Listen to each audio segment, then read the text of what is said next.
जय शिवराय मित्रांनो, छत्रपती संभाजीनगरला एक पोलीस प्रशिक्षण अकॅडमी आहे आणि या अकॅडमीमध्ये रात्रीचं जेवण जास्त केलं म्हणून दुसऱ्या दिवशी तिथल्या प्रशिक्षण देणाऱ्या शिक्षकानं त्या विद्यार्थ्याला इतकी बेदम मारहाण केली की बस पुसायची सोय नाही.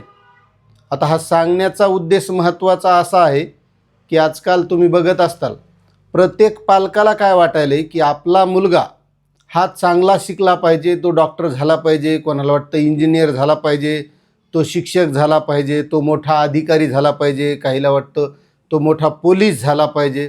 अशा बऱ्याच प्रकारच्या पालकांच्या अपेक्षा असतात. आता ग्रामीण भागातले पालक काय करतात, तालुक्याच्या ठिकाणी जिल्ह्याच्या ठिकाणी आपल्या मुलांना ठेवत असतात. तालुक्याच्या मुलांना वाटतं की आपण जिल्ह्याच्या ठिकाणी विभागीय लेवलवर ठेवावं. ह्या पालकांच्या अपेक्षा आहेत. काही मोठमोठ्या शहरानं पुणे असेल, मुंबई असेल, नागपूर असेल अशा ठिकाणी आपल्या मुलांना ठेवतात आणि आपल्या ज्या काही अपेक्षा असतात त्या मुलाकडून पूर्ण करून घेण्याचा प्रयत्न करत असतात. आजकाल जग बदललेलं आहे. प्रत्येकाला वाटतं आहे की एखादी चांगली मोठी नोकरी पाहिजे म्हणजे त्याचं जीवन चांगलं जाईल आणि या बऱ्याचशा अपेक्षा ह्या पालकाच्या असतात की पालकाला वाटतं की आपल्या मुलानं हे घडलं पाहिजे, आपल्या मुलानं ते केलं पाहिजे. कारण त्या पालकानं समाजात या गोष्टी बघितल्या असतात की कोणता अधिकारी कसा राहतो, कोणता पोलीस कसा राहतो, कोणता शिक्षक कसा राहतो, त्याचं जीवन कसं आहे. मग तशा पद्धतीचं माझं जीवन असायला पाहिजे होतं, पण माझं घडलं नाही. मात्र त्या माझ्या मुलाकडून ह्या गोष्टी झाल्या पाहिजेत ह्या त्याच्या अपेक्षा असतात. मात्र त्या मुलाच्या काय अपेक्षा आहेत हे जाणून घेण्याचा प्रयत्न पालकच करत नाहीत.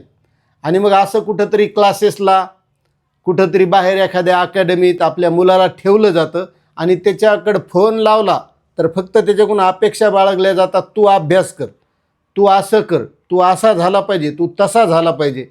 पण तिथं त्याची मानसिकता काय आहे, त्याला तिथं खायला मिळतं आहे का, तिथं त्याला प्यायला मिळतं आहे का, त्याची तिथली परिस्थिती काय आहे हे जाणून घेण्याचा प्रयत्न बरेच पालक करत नाहीत. आता तुम्ही RCC क्लासेसचं बघितलं असेल. आता बऱ्याच पालकांच्या इच्छा असतात आपला मुलगा इंजिनियर झाला पाहिजे, आपला मुलगा डॉक्टर झाला पाहिजे. पण या क्लासेसमध्ये काय चालतं हे आज उघड झालेलं आहे आणि एवढं कळूनसुद्धा बरेच लोक या गोष्टीवर दुर्लक्ष करतात, फक्त अपेक्षा ठेवतात. माझं तर असं मत आहे की नुसतं या मोठ्या नोकरीच्या अपेक्षा, डॉक्टर इंजिनियर ह्याच अपेक्षा ठेवल्या म्हणजे त्याचं जीवन स्वयंपूर्ण होईल असं काही नाही. बऱ्याच दुसऱ्या स्किल्स आहेत, त्या माध्यमातून सुद्धा तो चांगला बनू शकतो. आणि याहूनही पुढे जाऊन सांगतो की आपण आपल्या मुलाला विचारलं पाहिजे की तुझ्या काय अपेक्षा आहेत, तुझ्या मनात काय आहे, तुला काय करण्याची इच्छा आहे. आणि तुम्हाला सांगतो जर त्याची मानसिकता जे करण्याची असेल ते जर त्याला करू दिलं तर तो स्वतःहून स्वतःला झोकून त्याच्या कार्यामध्ये, त्याच्या यशामध्ये किंवा त्याला जे साध्य करायचं आहे त्यामध्ये तो सक्सेस होऊ शकतो. हे लक्षात घ्या. आता या पोलीस अकॅडमीमध्ये त्या मुलाला ठेवलेलं, त्याची आई एकटी राहते, त्याचे वडील त्याच्यासोबत राहत नाहीत. अशा परिस्थितीमध्ये ते मुलाला ठेवले. आणि तुम्हाला सांगतो या अकॅडमी असेल, कोणतेही क्लासेस असेल, यांचा उद्देश फक्त व्यावसायिकता आहे आणि याचं पेव फुटलेलं आहे. पहिल्यानं हे मोठ्या शहरानं होतं, नंतर जिल्हा स्तरीय आलं, नंतर आता तालुका स्तरावर हे. आणि हे क्लासेस आमचा विद्यार्थी असा, आमचा विद्यार्थी तसा. मात्र तो विद्यार्थी नंबर 1 मध्ये मोठ्या रँकमध्ये येतोय कसा हे आपण आता RCCचं प्रकरण जे नीटचं उघड झालं आहे यावरून हे तुमच्या सगळ्याच्या लक्षात आलं असेल. मग आपण या अपेक्षा का बाळगायच्या? कारण तिथं त्या मुलाला ठेवल्या जातं, यांची 100% व्यावसायिकता असती.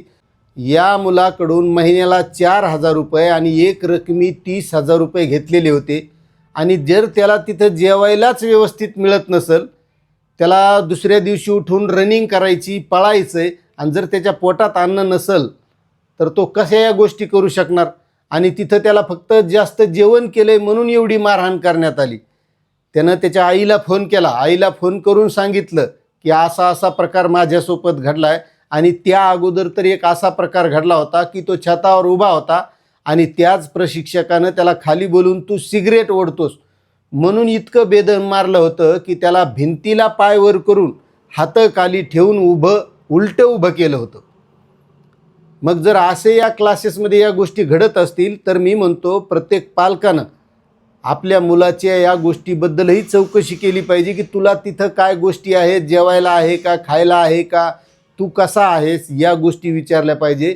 नुसत्या त्याच्याकडून अभ्यासाच्या किंवा तुमचं ध्येय त्याच्याकडून करून घेण्याच्या अपेक्षा न बाळगता या गोष्टीची सुद्धा चौकशी केली पाहिजे. कारण आजकाल काय पहिल्यासारखे 2-2, 4-4 मुलं राहिले नाहीत. प्रत्येक कुटुंबात एक मुलगा आणि एक मुलगीच आहे. त्यामुळे या गोष्टीकडे सुद्धा लक्ष देणं ही आज काळाची गरज आहे. तुम्ही बघत असताल समाजात काय परिस्थिती आहे, कसे क्लासेस चालतात, कोण नंबर 1 येतं, कसं येतंय, काय येतंय, हे जे चाललेलं आहे हे बघून एक किळस येते. त्यामुळे याचा तरी विचार कुठंतरी पालकांना आज करण्याची गरज आहे असं मला वाटतंय. आता तुमचं यावर काय मत आहे नक्कीच कमेंट करून सांगा.